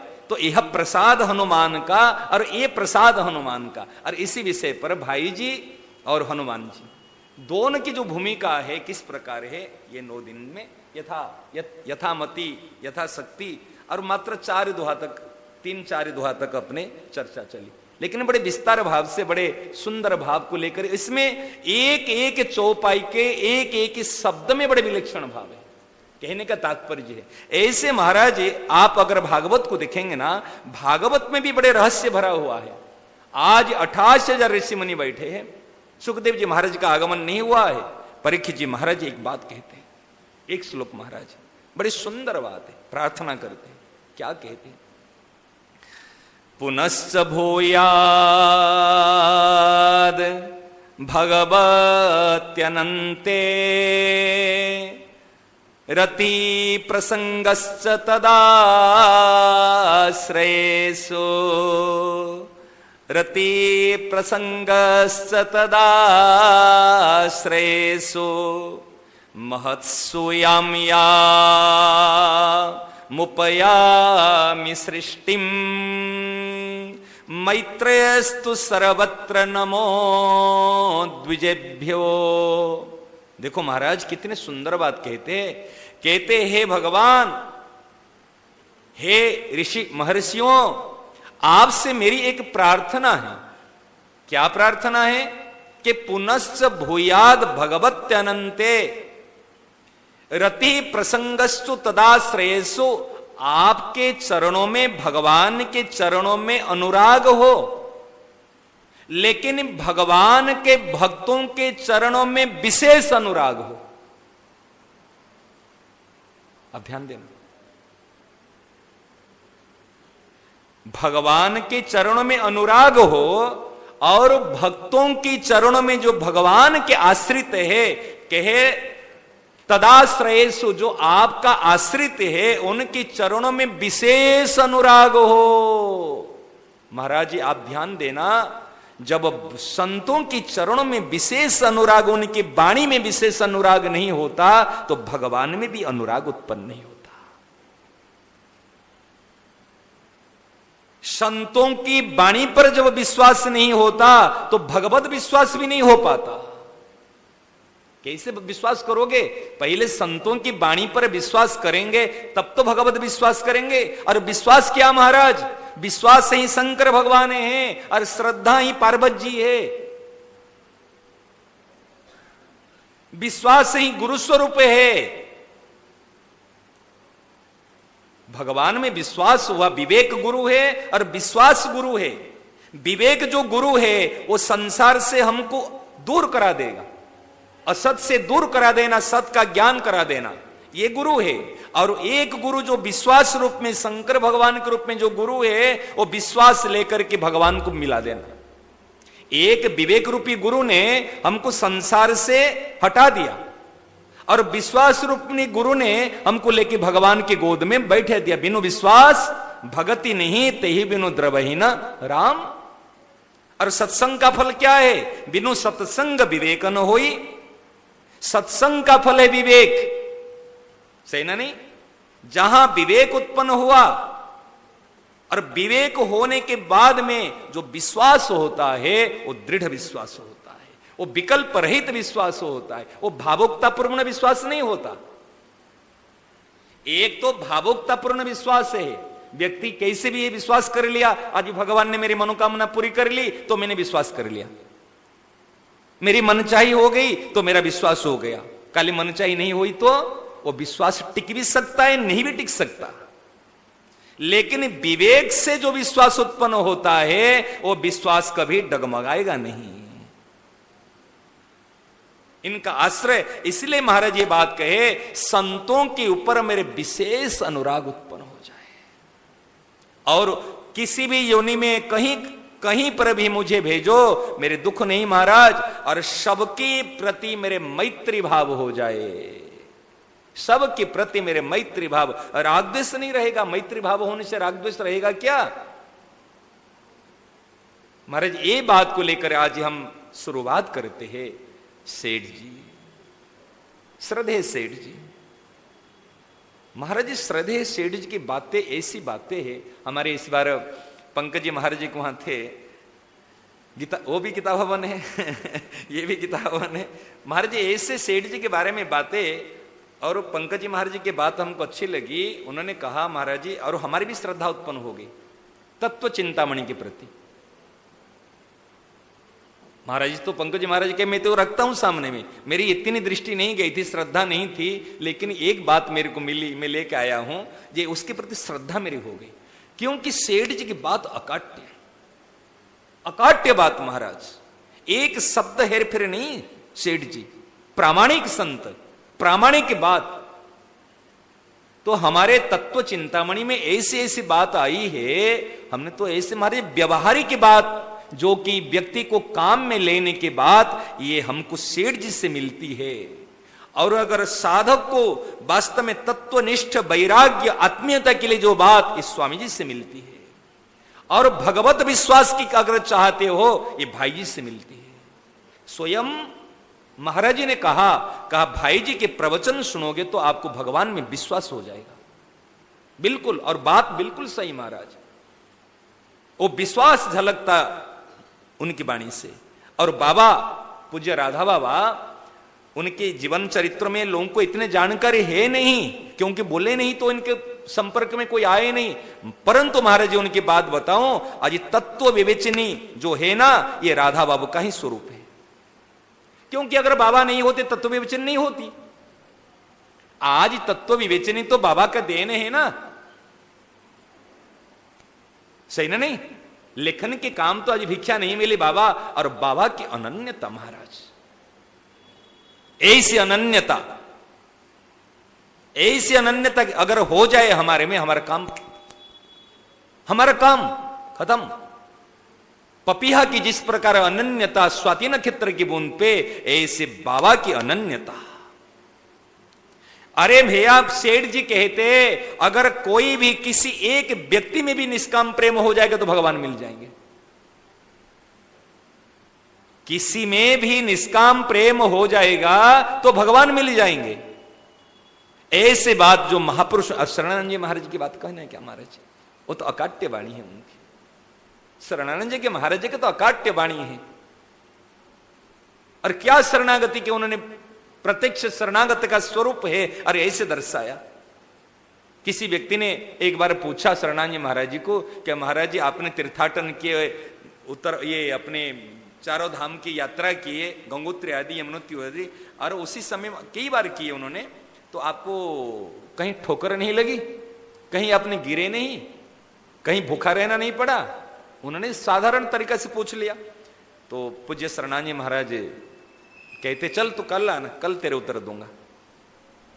तो यमुना किनारे इसे बारिश के समय ऐसे घूमने के लिए चले जाते, और जो बाढ़ आती है ना, ढा ऐसे गिर रही यमुना किनारे के, से कट कट करके से गिर रही, और वहां पर खड़े हैं। वो व्यक्ति महाराज जी आया, आप मेरे प्रश्न का उत्तर देना के लिए कहा कि ठीक है, एक काम कर, मैं कहा हूं? कहे महाराज जी इधर उधर मत जाए, उठा है वो गिर जा, उधर चले गए जान के, पास में खड़े, कहे काम करे, धक्का मारे। उनके उत्तर देने के बड़ा अलग अजीब तरीका है कि लगा वो प्रैक्टिकल उत्तर देते हैं, प्रश्न का उत्तर प्रैक्टिकल दे के धक्का मार। महाराज कैसे आपको धक्का मार दो? अरे धक्का मारने के लिए कहा ना, सुनता ना, नहीं सुनता, मार धक्का। क्या महाराज आप संत है, मैं गृहस्थ हूं, कैसे धक्का मार दो? अरे संत मानता संत, लेकिन संतों की बात नहीं मानता। के मानता है संत लेकिन संतों की बात नहीं मानता, मार धक्का। कहा महाराज जी आपको अगर धक्का मारेगा तो फिर मेरे को तो कहीं पर लोग कैसे ऐसे कैसे कर सकता हूं? देख, अगर प्रेम से नहीं मानता है, धक्का नहीं मारेगा तो नरक में जाएगा, मार धक्का। अरे महाराज वो आया था और कहां फंस गया, वो तो रोने लगा बिल्कुल करके, मार धक्का नहीं, नरक जाएगा, नरक जाएगा, नरक कोई रोक नहीं सकता, मार धक्का। महाराज भले नरक जाऊं, आपको कैसे, जिनके आंखें नहीं ऐसी अवस्था में धक्का लगा दूं?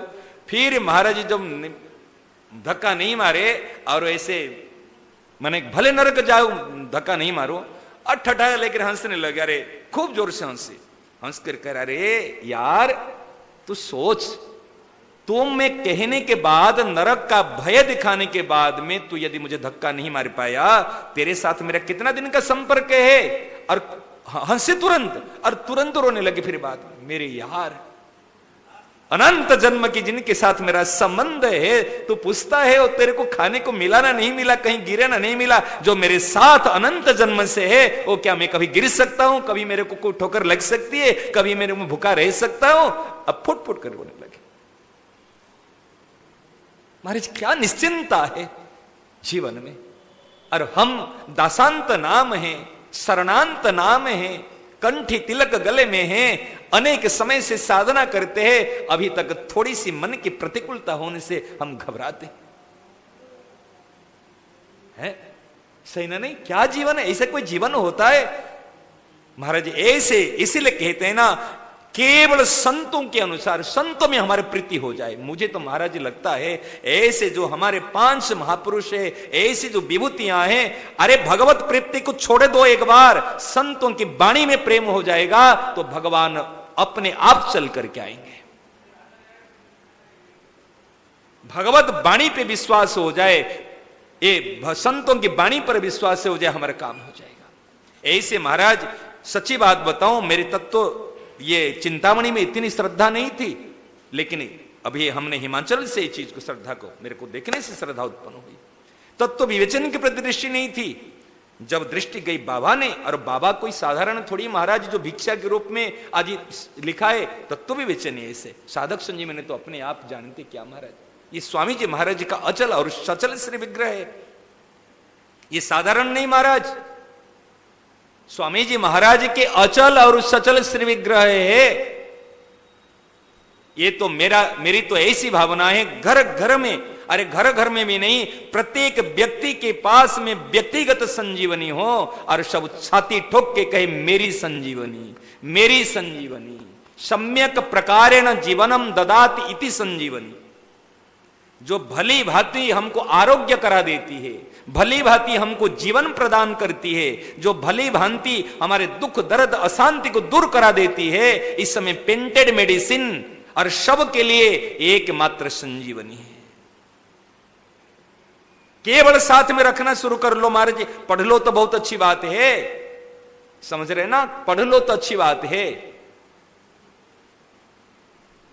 ऐसे रखते ही हमारे जीवन में काम हो जाएगा। तो ऐसे महाराज आज सत्र की शुरुआत है। हाँ, दृष्टि है मेरी, दृष्टि तो हटेगी नहीं, तो समय पे शुरू कर लेंगे, और समय पे हम बिल्कुल, हाँ आप कुछ, हम तो सबके लिए कहते, पूरे भारतवर्ष में जितने भी हमारे मोताजी महाराज की बात बताए बहुत अच्छी लगी, क्योंकि जहां जहां सब जुड़े हुए हैं ना, सब अपने अपने ग्रुप में कहो कहीं पे सूचना दो, और आ करके अपने सब महाराज यूथ के होना चाहिए, हमारे युवा वर्ग आए, बच्चे आए, इस साधना सत्र बने बहुत बढ़िया से।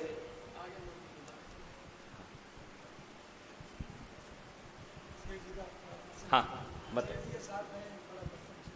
कुछ बता, प्रसाद रूप में है ये। अच्छा,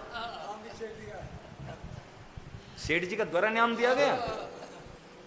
हम लोग के परिवार में पहले जो भी कार्य होता था महाराज जी, हाँ, वो सेठ जी की कृपा से, सेठ जी की कृपा से ही होता था। अच्छा, हमारी जो दादी जी थी वो घनश्याम दास जी जारान की सगी बहन थी।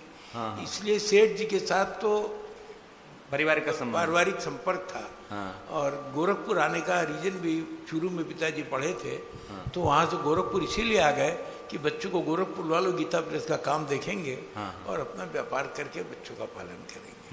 तो महाराज जी बहुत बार ऐसा काम पड़ता था सेठ जी की बात सुनने का पिताजी से, हाँ, और बहुत सुंदर सुंदर बात करते थे।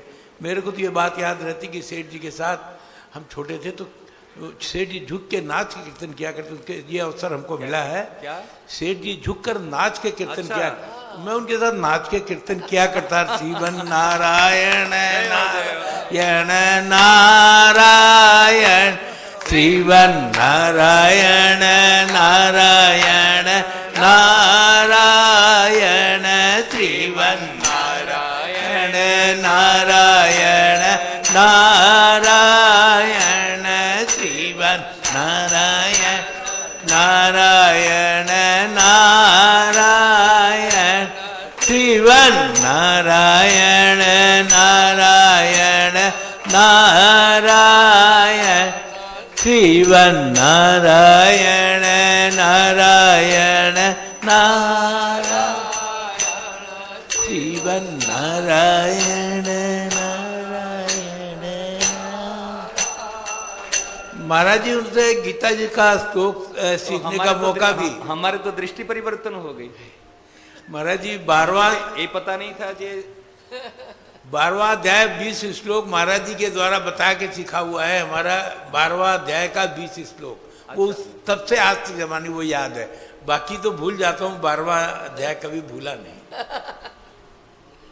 ये सेठ जी का एक विशेष कृपा रही है परिवार पे भी, हम लोगों पे तो विशेष। हम लोग समझते हैं कि उसके बाद भी सानिध्य मिला, सेठ जी के आने के बाद भाई जी का पूरा सानिध्य मिला पूरे परिवार को। और उसके बाद स्वामी जी महाराज, तो स्वामी जी महाराज हमारे थे भिक्षा घर पे आए हुए लेने महाराज जी। तो ऐसा छोटे छोटे होंगे उस समय? हाँ, हम लोग छोटे छोटे थे, लेकिन सब जैसे सबको एकदम बढ़िया से, एकदम नजदीक से, एकदम याद है सारी बातें। महाराज जी कहाँ पे हमारे गोरखपुर में कैसे बैठ के वहाँ पर सवेरे पूजा करते, कहाँ अपना ध्यान करते थे, बैठते थे, कहाँ सोते थे, किस कमरे में रहते थे, कैसे किस भवन में सत्संग करते थे, ऐसा पूरा विचार दिमाग में रहता है सेठ जी का। भाई जी के टाइम में तो हम लोग बड़े हो गए थे। भाई जी के टाइम में महाराज जी शरीर जाने के 5 मिनट पहले दर्शन किया। अच्छा। और ये संजोग की बात थी, हम लोग गए थे केवल उनसे दर्शन करने के लिए। और पिताजी रात भर वहीं थे कि स्वास्थ्य ठीक नहीं, वहीं रहेंगे।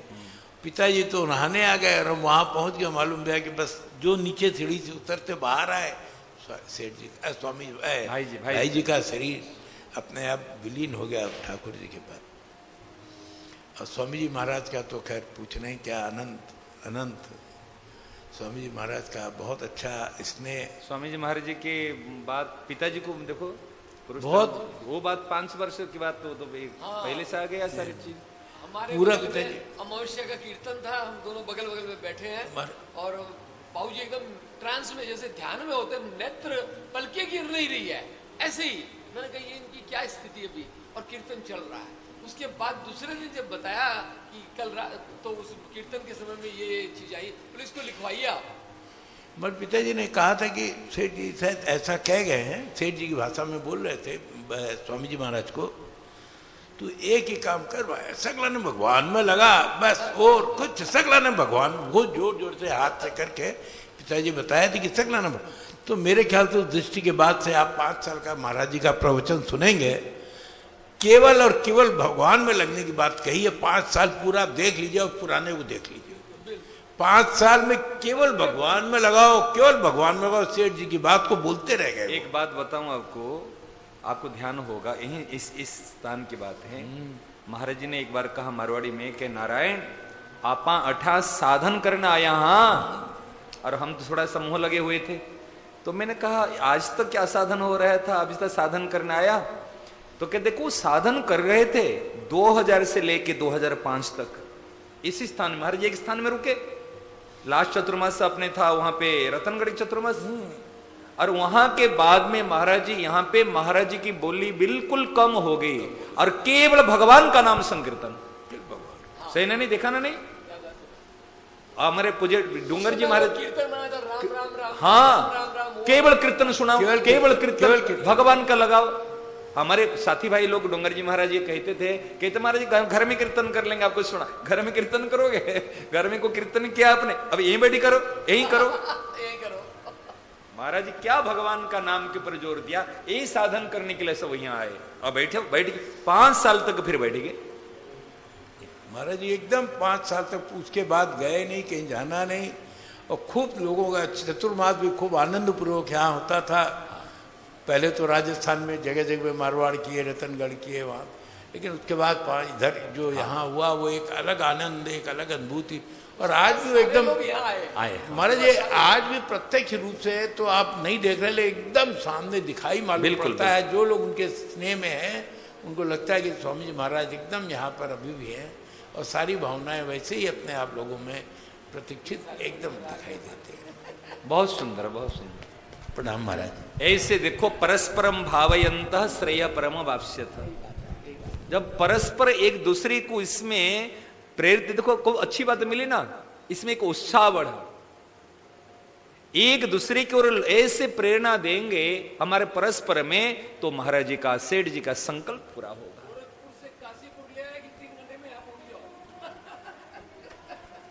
बहुत सुंदर काम है वहां पे। और कुछ कैलाश महाराज? और थोड़ी देर भगवान करा, थोड़ी देर करा प्रणाम, थोड़ा देर सुना और सूचना देना है तो फिर कैसे आगे का। आपके मन में कुछ आ रहे महाराज, कुछ बोल दीजिए। मन में तो अफसोस आ रहा है। क्यों? ये अभी मुझे तो ये सूचना थी कि आप शाम को 4 बजे पहुंचोगे। हाँ, तो ऐसे मैं तो इधर नहाने के जा रहा था। सुबह 4 बजे 5 बजे के था। ठीक, सुबह को तो शाम कोई आपका 3 से 4 बजे है और वो 4 बजे पहुंचेंगे। तो मैंने कहा अच्छा आपका कितना बजे आपने सुना कि नहीं आज? 3 से हाँ, सुन लिया ना। तो मैंने समझा 3 से 4 है तो उसी 4 बजे ही वो पहुंचेंगे। महाराज जी आपको दूर नहीं भेजेंगे, आपको यहीं रखेंगे। आप दूर चले जाते हो ना थोड़ा सा। तो ये बात है। सुना कीर्तन हो भगवान नाम। हाँ, सूचना दे लो।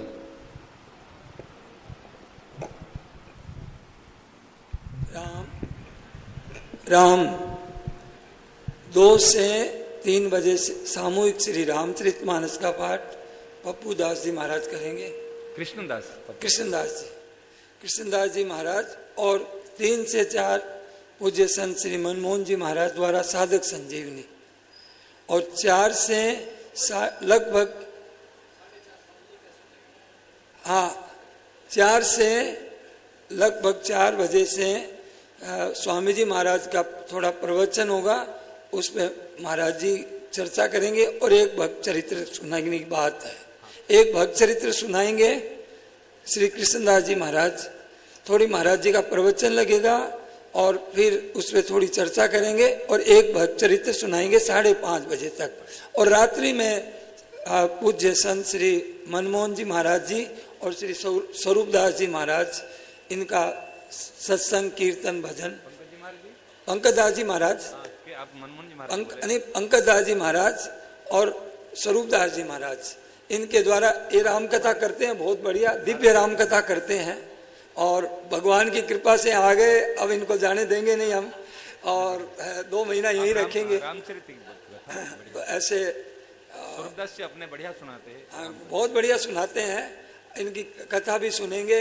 और महाराज जी के एकदम नजदीक रहने वाले हैं, अत्यंत सेवा में महाराज जी ने बुला के अपने ऐसे सेवा में रखा। तो हाँ, महाराज जी ने भेजा है, ये बात है। तो ऐसे हमारे पे कृपा बरस रही है। आप लोग सब लोग आएंगे तब ये सत्संग वगैरह सब अच्छा लगेगा। आप अब नारायण बाबू जी आए हैं तब अच्छा लग रहा है सबको। तो ऐसे ही बीच बीच में हम चाहते हैं कि कृपा करते रहिए हम लोगों पर, तो बहुत अच्छा लगा। राम माइक दो तो एक माइक और दो। इसमें बीच में भी जैसे प्रश्नोत्तर का अगर रहेगा तो कभी इस दिन भी प्रश्नोत्तर का करा देंगे। हाँ, जैसे उसमें 10 मिनट का बहुत कम समय का रख लेंगे एक बार। अच्छा, मैं सोचता हूँ सबका जैसे सबका स्नान आदि में कोई दिक्कत नहीं।